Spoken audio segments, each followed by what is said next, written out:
So, the Obsessed Garage drying aid. If you're watching this video, it's here. It's now available. We have it in gallons and 32-ounce bottles. Now, I'm going to tell you the story of this, but I want you to know this is not our end solution here for labels and bottles. We're going to transition toward putting it in some fancy bottle with a matching gallon at some point, but that doesn't exist yet. And so we're offering it up in the best bottle that I can find in reasonable time that is available in quantity in both sprayer and in delivery in a gallon and 32 ounce. So this product is something you use on the sort of last step of the wash process. I don't know when I started doing this. I think it goes back to the Griot's Garage days of I was reading all their how-to catalogs. This is probably 15 years ago. And one of the things that really struck me when I got away from using a water blade to dry and a boar's hair brush, which was just two scratch machines, one of the things that struck me is that you would really want some lubrication as well as adding a little bit of protection when you go to dry your car. And this is before I was using a leaf blower and or some sort of Master Blaster leaf blower or something like that. And so the process of washing it made a lot of sense to me to add a little bit of lubrication, and if I get some an added layer of protection while drying the car, it seemed like such a good thing to do. And so the Griot's Garage, one of their recommendations outside of using a water blade, was mainly for protection, was to spray on their spray wax, and you'd get an extra layer to continue to top off your layer of wax. And it would also help the water bead up and run off the car and dry off. And so I used that process for a number of years until I then introduced a leaf blower and still held to the idea that using a drying aid, using something to lubricate the surface, as well as the added benefits of adding some protection, could make a lot of sense. And so then I used many different products over the years from many different companies, and as I made the transition away from wax, when I was doing Culinite 845, that was topping a polymer sealant in Manzurna PowerLock or Jescar PowerLock Plus. When I made the transition from that to coatings, I found that my traditional drying aids weren't working very well. They either weren't, they were sort of making the surface streaky. Another problem with a lot of them has been I would use something different on the glass that I was using on the paint, which made it kind of clunky. And that's, of course, when I discovered P&S Beadmaker, which is still a great product. That product gave me the lubrication I was looking for, but added a really amazing looking gloss or additional. It added something to the surface of the G-Technic coating that I was using, or am still using, the CSL XO. And so transition to today, I think Beadmaker's still viable. There's been lots of discussion of it having static properties. I've never experienced that. It could be because of the humidity that we have here in Florida. But what made me start looking again was when I started washing my car outside. When I left and I sold my house, got rid of the wash bay, and was finding myself just sort of out in the open where wind is blowing. I found myself getting all kinds of spots, and I started to see a lot of the things that other people were experiencing, which are overcomable, but not ideal.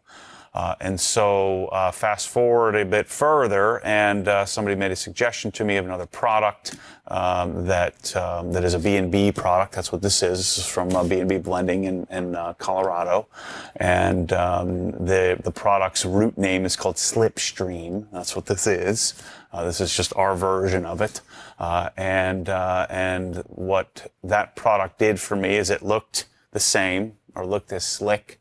It was as slick, looked as deep and as glossy, those are the right words, but didn't have any real byproducts that I've experienced from Beadmaker and some other drying aids. And it'll work on a wax, it'll work on a coating, it'll work on glass, it'll work on trim, it'll work on everything, which is ideal because I want to use it on my door jambs and use it on all the window, trim and all of that stuff as well as the glass. But there's no byproduct. It wipes off easier. You don't need to layer this on thick, so you don't need to add a significant first layer like we've been suggesting in the past. And so it just makes it a little bit simpler. Now, the way this came about is we got on the phone to our friends at B&B. They make our tire dressing as well. They make, I would think, probably a large percentage of the products on the market. Adams, the company that owns Adams owns B&B, and B&B blends for their a chemical blender manufacturer that makes the stuff for many, many companies, including Adams. And so I always question, well, is this like a third or fourth tier product? I don't really care because it just freaking works. And so we got on the phone with them. My request was that we remove anything extra, which takes a little bit of the fun out of this. But here's one of the disadvantages to when you add color and when you add scent. And you'll notice this in your, almost all of your waxes, spray waxes, sealants, drying aids, is that they're all colored and scented. And this was our original prototype of Slipstream, which we're calling the Obsessed Garage drying aid. And it comes in this kind of milky, pinkish color. And notice my bottle, it's got runs in it, it's dyed my Press-All bottle and stained it. And so I also found that what really put it over the top to remove the color for me, when I ripped the front lip off my Tesla, there was some staining underneath the front lip from the drying aid running down the bumper, getting on there, and then dyeing the front bumper. So we removed the color and then remove the scent, because the second version of it, the scent, we were still getting a lot of film. It was white, but we were getting a lot of film.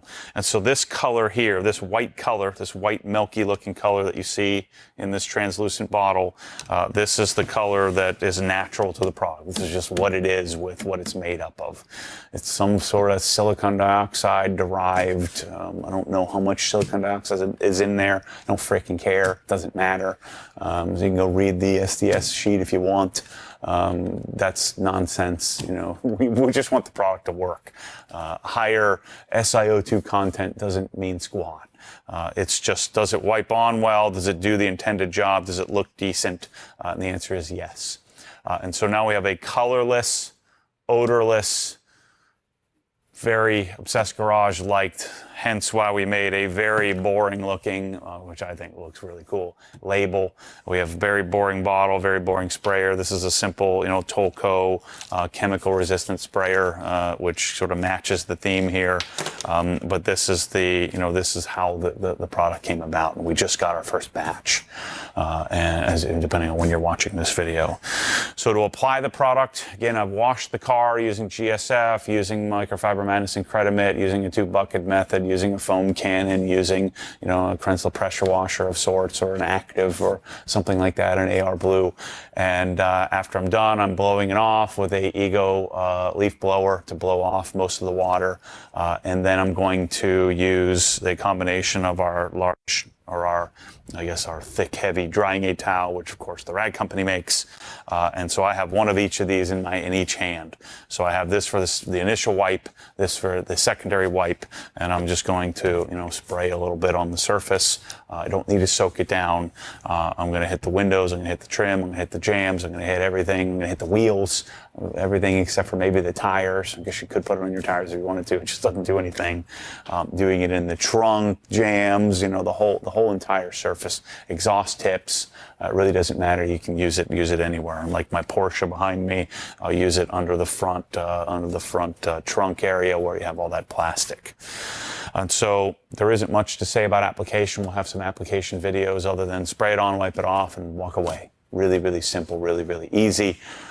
I don't think we'll have any issue with static buildup or dust buildup due to static, which again I've never experienced with any drying aid, but apparently it's a thing.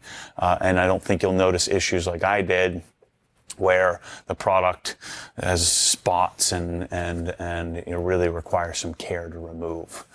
So that's the Obsessed Garage Drying Aid, available in the store. It'll be available in sort of limited quantities, and we'll continue to roll it out as it's, as it makes sense.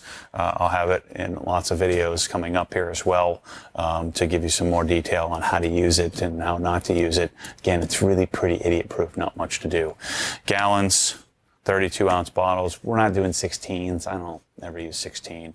One thing I will suggest to you, whenever they're available, and we're headed in this direction, is to end up with this, which is a press-all bottle with an amazing label like this. So we're headed this way. The problem is getting these imported and produced in enough quantity to be able to support something like this.